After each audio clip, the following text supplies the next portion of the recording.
So this is the transition area, bike out, for the Bartlett Lake Tri-Family race. This is the Olympic distance race I'm going to be walking you through. And so there'd be volunteers here letting you know when to get on your bike. Be right around just getting out of the parking lot there. This is the lower parking lot of Rattlesnake Cove.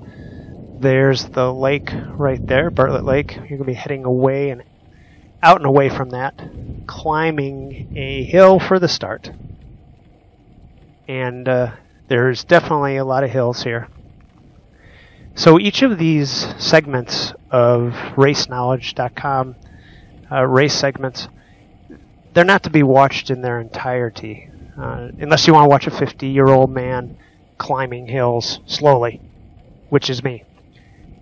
So it's made more for just getting a feeling for the race, and you can slide through the profile and watch the dashboard, and you can get an idea of the relative exertion that it takes for this course through looking at my heart rate.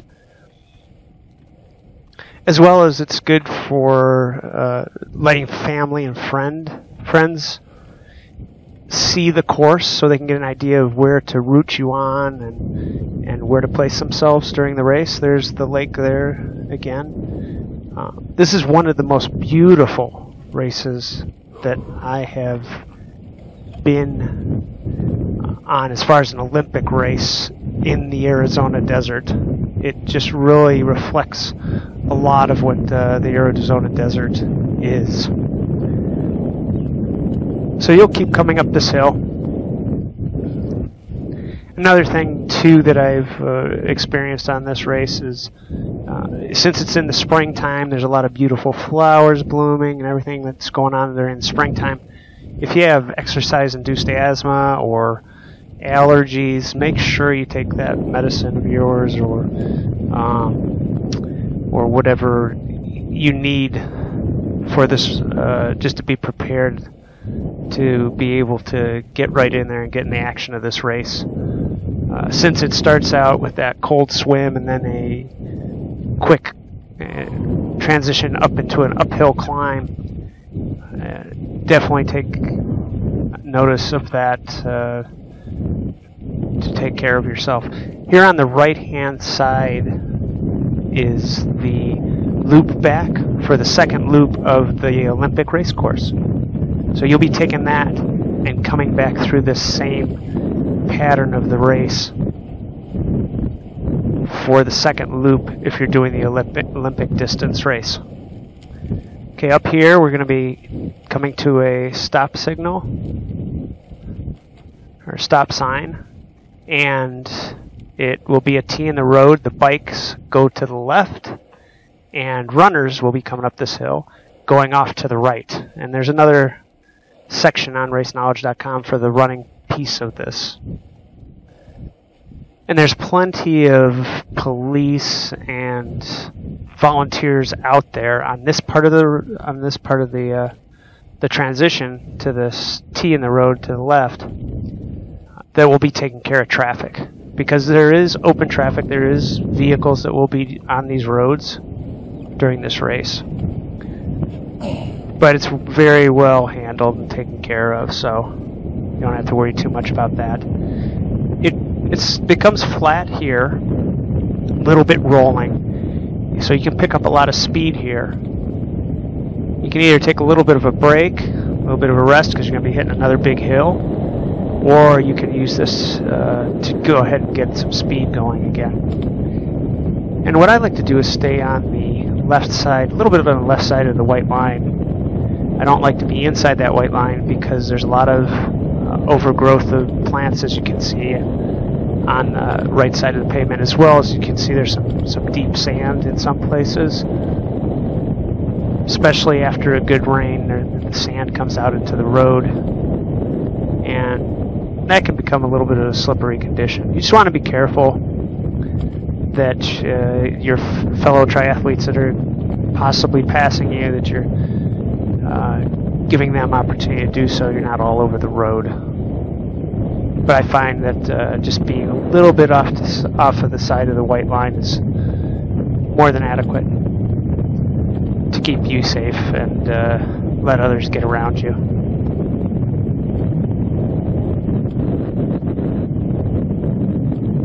So I'm riding a specialized Shiv tri-bike, and I found that it is fairly challenging to get up these hills riding a tri-bike, but it also is a very fast bike on the downhills, because what goes up must come down, and that's pretty much just an out and back course, so you're going to catch whatever hill's climbing, you're going to be catching those coming downhill too.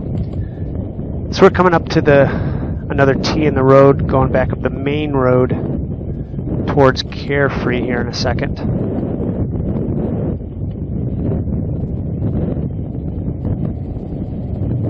And we'll be turning right. Again, there'll be police, volunteers here to help guide you the correct way, but you're going to be turning right away from the lake and heading up a hill. And it is a hill. So you're just going to have to be prepared for a lot of climbing in this race. It is definitely a good workout.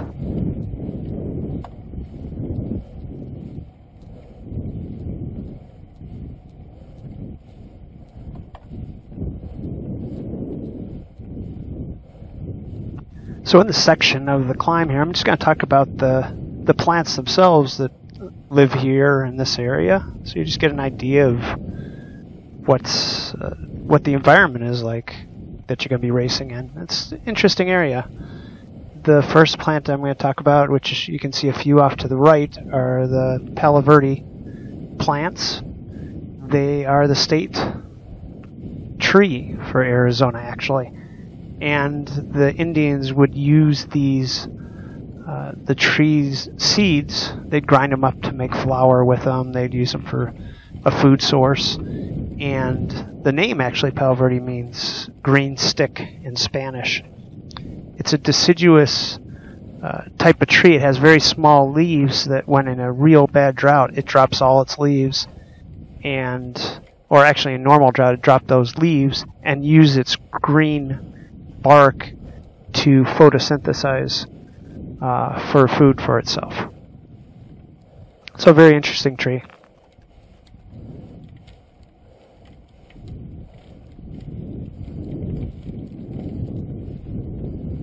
On the little mounds to the right there, you can see Acatillo. And the Acatillo plant is an interesting plant. It has small leaves that are produced usually around rainy seasons, and then they shed off the plant. And also on the terminal ends, it has clusters of really pretty flowers that grow, and those flowers can actually be used for the nectar, which you can squeeze it out and make it into a hard candy, as well as the seeds can be ground out to make flour. Also, the plant itself, the stems themselves, the woody part, can actually be used, or were used in construction, because we were very flexible and useful for that construction purpose.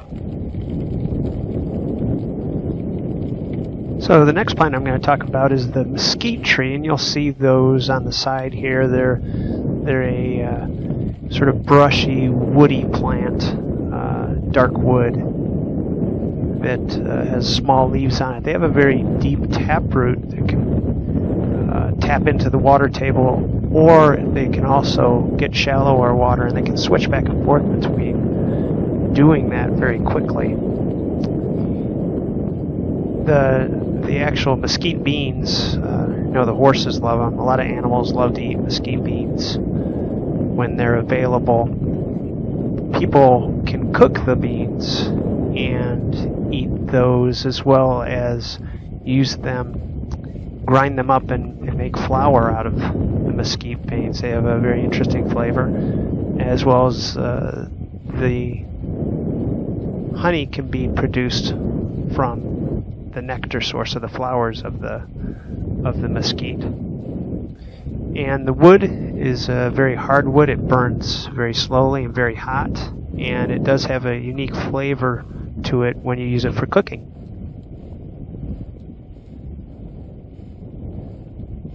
So the next plant I want to talk about is one that Arizona folks know real well. It's the saguaro cactus. And it's an interesting plant. It is only indigenous, native to southwestern Arizona down through Mexico area. And it has a yellow to white flower that blooms around April through June.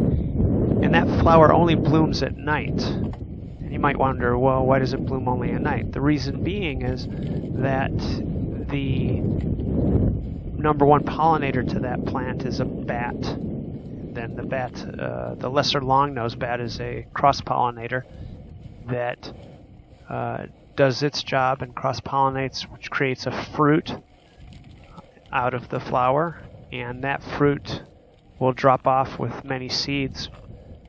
And small saguaro cactus, baby saguaro cactus, are hard to find. The reason being is that they like to be under a host plant. So they're sort of a parasitic plant, and they hide under a host plant to get shade from the very hot sun as they grow, and as they get larger, then they don't need that host plant anymore. But to start with, they definitely need that protection. The fruit itself is edible, and many folks eat that fruit as well as animals.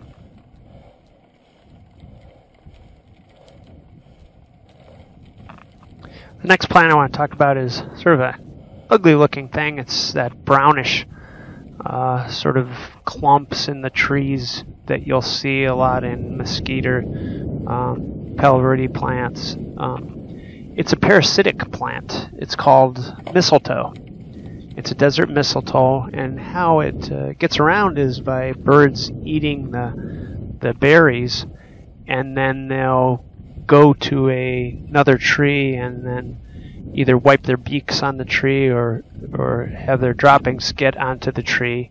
And when that happens, the plant will start to grow inside of the tree, and it will become the tree becomes a host, because what happens is that the plant will, the mistletoe will tap into the tree and retrieve water from the tree itself.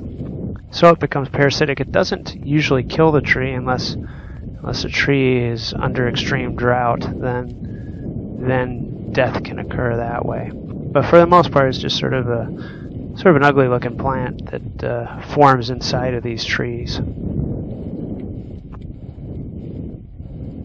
A bush you'll see on the side of the road as well, or out in the desert here, is called jojoba. And has a greenish yellow flower to it, and it's sort of a low-growing shrub.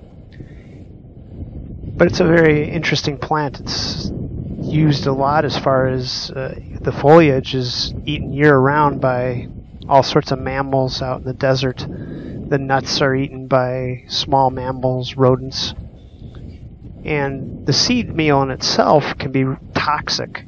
If large quantities are eaten by mammals, and in people, the wax on the actual leaves, which hold in and retain water, act as a laxative in humans. So you don't want to be eating a ton of it out there, but it definitely is used. It can be used and processed into a sort of a buttery type substance that can be used for a conditioner, as well as it can be chewed on and munched on if you want to hold off hunger. So in small quantities, it is edible. It's just not easily digested. But it's an interesting bush.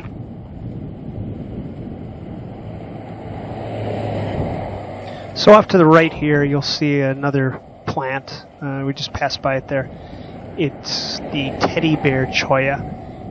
It's a cactus that, not a lot of people really love it too much. It's sort of a pretty looking plant as far as cactus go, but it also has a name that is more common to people, which is jumping cholla. And it's segmented, so small pieces of it will come off when it's brushed up against, or if a heavy wind comes and blows it, it'll push it off the plant, and it'll grow again from that small segment. But when it attaches to you, it has very small barbs in it, and they're rather painful trying to get off. And if you try to grab onto it, it'll just connect to your hand, and it just is a big mess. So, although they say teddy bear, meaning because it looks soft and cushy, it really is not. And that's why it's good to have a comb with you, because it's really easy to be able to flick them off if they get caught up on you, just in case. A small plant that really lights up the desert is this Indian paintbrush, or prairie fire, as it's called. And the flowers are edible. The greens can be toxic. So if you eat the roots or the green parts, they can have a large amount of selenium in them, in the tissue, and can definitely be toxic. But the flowers are edible. This next plant is actually an invasive species. It's a plant that came from the Middle East. It's a tamarisk tree, or salt cedar, and it is invasive in the sense that what it does is it just takes a lot of water and takes a lot of the groundwater and resorbs it for itself. So it is not a good species. For Arizona, it's invasive, and it does take out a lot of native plants. So there are a lot of places where they do get rid of these trees to let the native species trees grow. The barrel cactus looks sort of like a miniature saguaro cactus, and it really has some beautiful flowers that grow on the top of it. It can grow and live up to 130 years old, so it's and it grows very slow just to save energy. And the water that it stores very tightly, so it's very difficult. A lot of people talk about getting water out of cactus. It is very difficult to get any water out of the cactus because they're so good at storing that water and preserving the plant off that water that really is bound inside of the cactus. Very difficult to get out of it.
So the turning point is coming up here. There'll be police here and pylons to guide you to when the turnaround point is, but that's the approximate turnaround point. And you come back down towards the lake. This is the first loop of 2 loops that you would be doing on the Olympic distance race. So right here you can take advantage of this hill, get a little bit of either a little bit of a break or a little bit of an advantage to get your speed up to keep going and keep pushing through the race here.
So remember that little bit of descent that you got before you started to climb again to get to the turnaround point?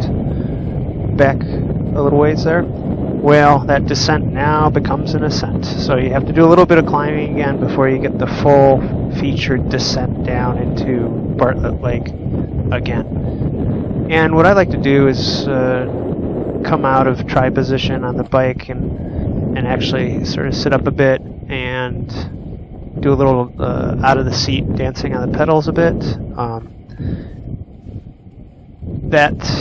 This hill's not that long, so you can definitely do that if you want, or you can just stay in the saddle and ride up it.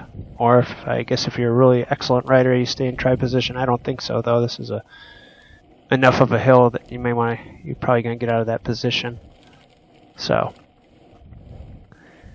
So once you get to the top here, then it's pretty much a true descent all the way down into the turnoff, going back towards Rattlesnake Cove again.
So we're going to be coming into the turn here to head towards Rattlesnake Cove. There's going to be, again, plenty of police to make sure that you're safe from bikes coming out, cars going in and out. You're not going to be able to take as unsharp of a turn as I did.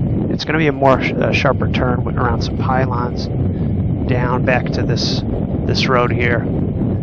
And again, this is sort of flattens out, and you will be rolling along fairly fast. Again, you can use this as a bit of a break, or continue to really hit it hard.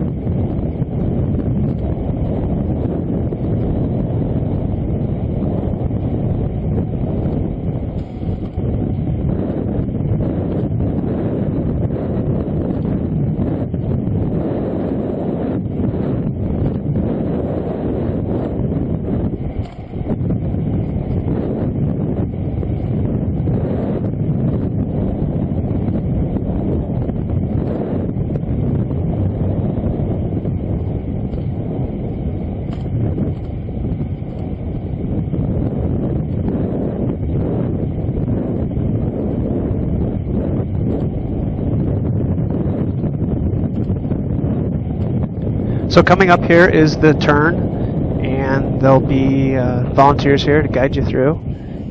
You're going to make this turn. There's a bit of a crack in the pavement there, but it hasn't seemed to bother me getting in there or having issues with my bike going over that. But this becomes, again, a downhill descent back down towards the lake and Rattlesnake Cove. Coming up here on the left is where you would turn around, and there you go, and come back up again for your second loop. We're going down as if we finished the second loop and finished our mileage for the Olympic distance. So you can see this is just beautiful country here. Beautiful scenery as we come down towards the lake.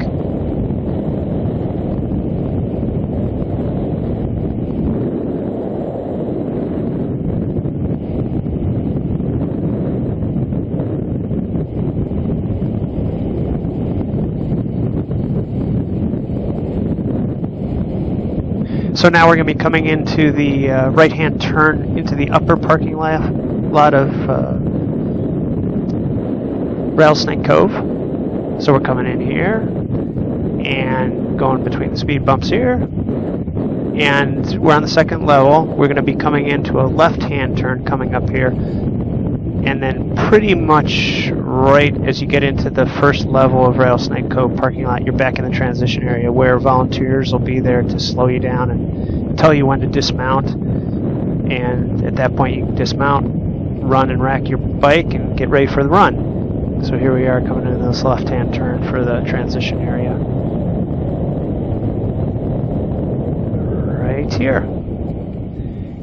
So if you want to see the run portion, that's also on raceknowledge.com, as well as the GPX files for each of these portions of the race.